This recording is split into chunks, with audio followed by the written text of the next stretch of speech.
بسم الله الرحمن الرحیم. سلام قهرمان دوستانو، په دې هیله یم چې روغ جوړ اوسئ. نن په فوټوشاپ کې زمونږ یو 20م درس ده او په دغه درس کې به موږ تاسې بیا هم په شیپس باندې کار وکړو. ما یو فایل ځان ته اوپن کړ. کله چې زه شیپس ته راځم، فرض که زه یو ریکټینګل شیپ راخلم او دا شیپ زه له دې ځایه ډرا کوم. کله چې دغه شیپ ما ډرا کړ، دلته موږ سره د شیپ مربوط یو څه پراپرټیز راځي. په دې پراپرټي کې ګورئ موږ څه کار کولی شو. زه به دا شیپ لږ شیفټ سره راواخلم او کوچنی به کړم. کله مې چې دا کوچنی کړ، موف ټول سره به زه دا راواخلم او منځ ته به یې کړم. اوس موږ سره د دغه شیپ دا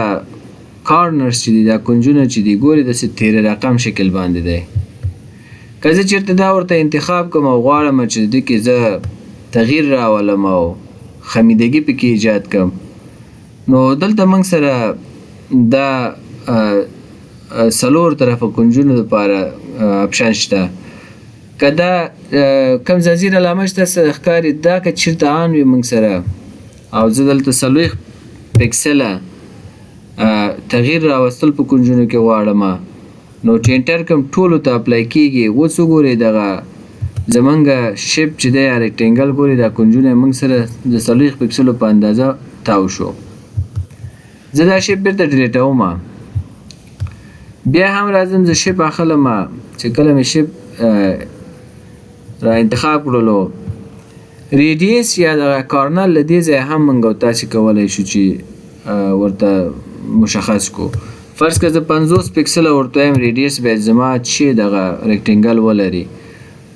خو کله چې زه دا ریکټینګل ډرا کوم، دا ګورئ موږ سره 50 پکسله ریډیس لري.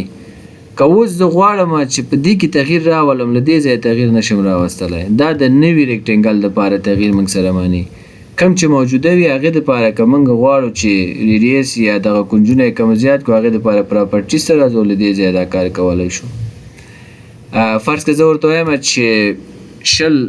پکسله ورته انتخابوم، ګورئ د 20 پکسلو په اندازه باندې دا موږ سره تاو شو. مخکې ډېر تاو و. که چېرته زه دغه زنځیر باندې کلیک وکړم او دا آف کړم، اوس که زه په یو کې تغییر راولم، د ټولو کې خپل اتوماتیک تغییر نه راولي. زه فرض که ورته وایم 50 پکسله د دې لوري څخه ګورئ تاو که، او همدا ډول 50 پکسله له دې لوري څخه انټر. ګورئ له دوه لورو څخه موږ سره څنګه شو، 50 پکسله دا شیپ تاو شو. نو دا هم موږ سره په پراپرټیز کې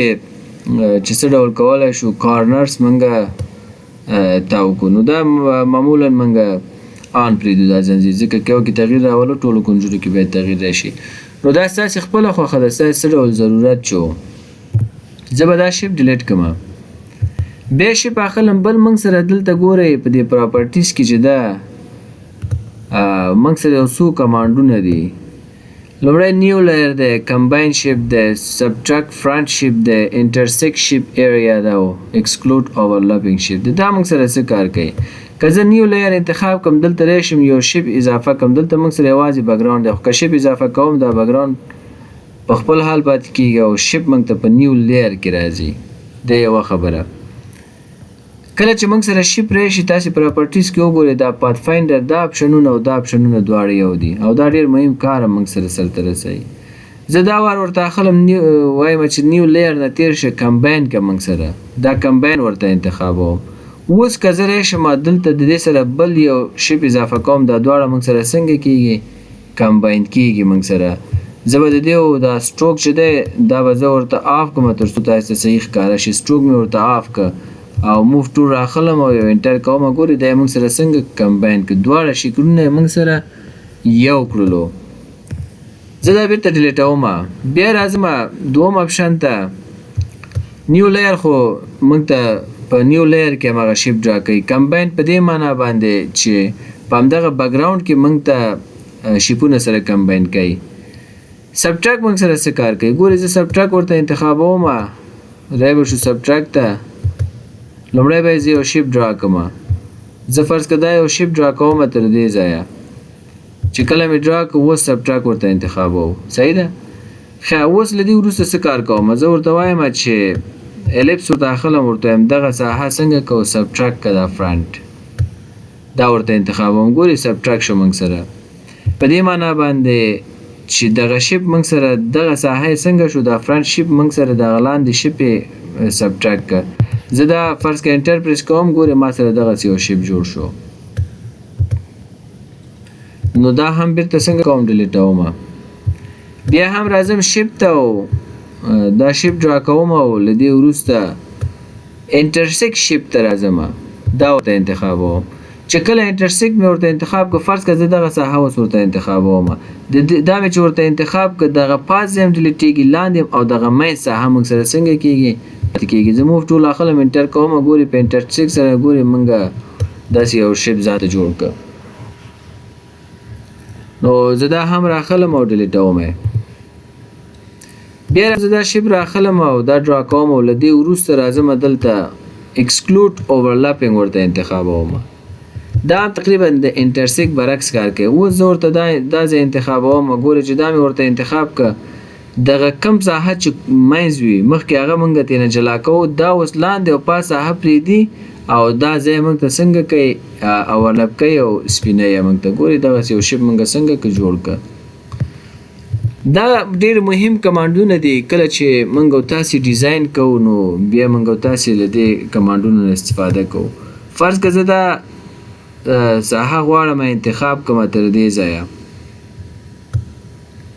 کله مې چې دا انتخاب کړلو له دې وروسته راځم سبټراک فرنٹ ورته انتخابوم او بیا ورته فرض که دا تر دې ځایه انتخابوم صحیح ده دا مې چې ورته انتخاب که او زه له دې وروسته څه کوم یو انټر پریس کوم چې کله ما انټر پریس کړلو ګورې ما انټر پریس کړلو دغسې یو شکل موږ سره جوړ شو نو مختلف شکلونه موږ تاسې جوړولی شو بیا کولی شو دا تو راتو کو هر رقم چې زموږ خوښه وه همغسې یو ډیزاین او ترتیب ورته څنګه کو برابرې کو نو زه بېرته دا څنګه کوم ډیلیټوم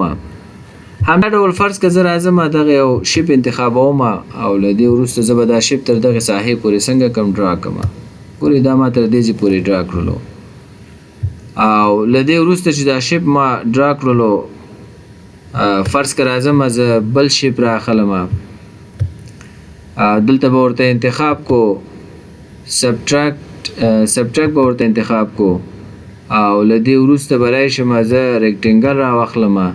او دا به ورته له دې ځایه ډرا کړم صحیح ده دا مې ورته ډرا که موږ ټول اخلم او څنګه کوم انټر پریس کوم کنټرول 1 به کړم نو تاسې وګورئ داسې یو شیپ او داسې یو ډیزاین ما پې جوړ که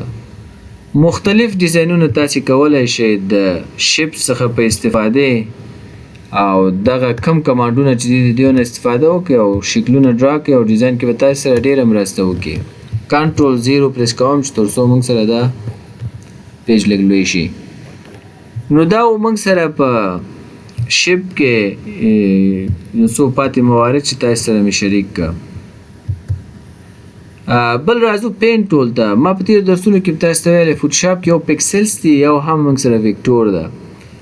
که چېرته پکسلز باندې موږ تاسې کار کوو یو عکس ورکې کولو یو چې هغه پکسل اوسېږي نو هغه خپل کوالټي او کیفیت د لاسه ورکوي خو که چېرته هم موږ تاسې ویکټور انتخابو موږ سره ویکټور اوسېږي نو هغه په هیڅ صورت خپل کوالټي د لاسه نه ورکوي موږ سره مختلف ټولز دي چې موږ تاسې کټینګ پې کولی شو فوټوشاپ کې سلیکشن پې کولی شو لکه موږ سره لیسو ټول هم دی ولې دلته چې دی موږ سره پین ټول هم دی پین ټول په واسطه موږ تاسې چې کولی شو ویکټور کولی شو ویکټور ایجاد کو فرض کې یو تصویر راوړو او هغه تصویر کې چې دی موږ تاسې مشخص ځایونه انتخاب کو سلیکټ کو او هغه وروسته کاپي کو بل ځای ته انتقال کو از ویکټور چې کیفیت به هیڅ نه خرابېږي نو که چېرته موږ تاسې د بل تصویر نه یو مشخص ځای غواړو چې راپورته کړو نو د پن نه استفاده کوو قلم نه ځکه دا ویکټور په شکل باندې موږ سره کار کوي او کیفیت نه خرابوي زمونږ بیسیک درسونه نور فوټوشاپ کې پای ته رسېدلی اوس موږ انټرمیډیټ او اډوانس کچې ته داخلیږو کله هم چې زه پین ټول انتخابوم نو یو کلیک کوم ګوري په یو کلیک سره موږ ته یو سیګمنټ راکول کیږي چې هر ځای کې زه دوم کلیک وکم د دې ترمنځ یو لاین څنګه کیږي ایجادېږي که زه دریم کلیک وکم او ګوري موږ سره بل سیګمنټ ایجادېږي که بل کلیک وکم بل موږ سره ایجادېږي که بل کلیک وکم بل موږ سره ایجادېږي که چېرته زه کنټرول بټن پریس ونیسم ګوري دغه سیګمنټو کې چې دی موږ تغیرات راوستلی شو فرض که زه یو دلته یو سیګمنټ اضافه کوم په دې شکل تاوم راتاوه که یو ځای کې درنه غلطي وشي بیک سپیس یو وار ووهه هغه لرې کوي دوه وارې ووهه ټول پاکوي درته فرض که ما یو سیګمنټ دلته ایجاد که بل سیګمنټ مې دلته ایجاد که او لیفټ کلیک پریس نیسم خوشي کوم نه کله هم که موږ غواړو چې یو سیګمنټ بل هم اضافه کو نو موږ سمپل راځو فرض که دلته یو سیګمنټ اضافه کول غواړم په دې لاین باندې لیفټ کلیک کوم ګوري یو سیګمنټ موږ سره اضافه شو که زه لیفټ کلیک پریس ونیسم ګوري بل خط هم موږ اچولی شو او د لیفټ کلیک په نیولو سره موږ یې تاولی راتاولی هم شو که چېرته زه یو سیګمنټ ورته انتخاب کوم غواړم چې ډیلیټ یې کړم ډیلیټ پریس کوم همغه سیګمنټ موږ ته څنګه کېږي ډیلیټېږي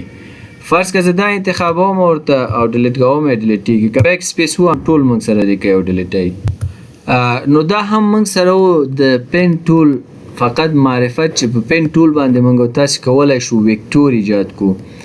یعنی په نورو عکسونو کې چې کوم مشخص ځایونه واوسیږي یا فرض کې یو ګروپ واوسیږي یو لاس واوسیږي یا بل انسان واوسیږي موږ غواړو چې هغه سلیکشن وکړو از ویکټور یې بیا کاپي کو بل ځای ته انتقال کو نو بیا موږ تاسو د پین ټول څخه استفاده کوو په پین ټول کې موږ تاسو هله ښه کار کولی شو چې ډیر پریکټیس وکړو ځکه دا ټول نسبت نورو ټولز ته چې دی لږ غوندې سخت ده تر څو تاسو چې پریکټیکل پې کار ونه کوئ نو نشئ کولی چې بیا صحیح سلیکشن وکړئ نو په دغه شکل باندې موږ تاسو باید تصویران راوړو مختلف تصویران فرض که زه بیک سپیس وهم دا پاک شي کنټرول او او له دې وروسته فرض که زه یو تصویر ځان ته انتقالوم یو تصویر به ځان ته زه دلته اوپن کړم چې داسې اسانه تصویر وي فرض که دا یو تصویر اوپن کوم فرض که دا ما اوپن که دا د لاګ نه وباسم او له دې وروسته موف ټول ته راځم دا له دې ځای اخلم او دلته انتقالوم دا موږ ځان سره دلته انتقال که اوس سره دا ډېر لوی ده نو تاسې په لیفټ کلیک سره به شفت په نیولو سره او لیفټ کلیک پریس کولو سره دا به لږ کوچنی کړئ ځان ته او همدا ډول دا به لږ نور هم کوچنی کو او همدا ډول دا به لږ نور هم څنګه کو کوچنی کو ګورئ دا چې کله موږ سره کوچنی شو اوس که تاسې غواړئ د دې سلیکشن واخلئ دا کم توتی چې دی له دې څخه بل ځای ته انتقال کوي مختلف ټولز دي لیسو ټول هم دی موږ سره نور سلیکشن ټولز هم موږ سره دي خو که تاسې غواړئ چې از ویکټور دا انتقال کې چې هیڅ کیفیت کې خرابوالی رای نه شي نو تاسې به کولی شئ د پن استفاده وکړئ او کلیک ورته واخلئ او په دې شکل باندې تاسې دا په ارامۍ سره ښه منظم شکل باندې مکمل سلیکشن راواخلئ بیا کولی شئ چې کاپي کړئ او بل ځای ته انتقال کړئ نو دا زمونږ د نن ورځې درس سبا انشاءالله پر باقي مواردو کار کوو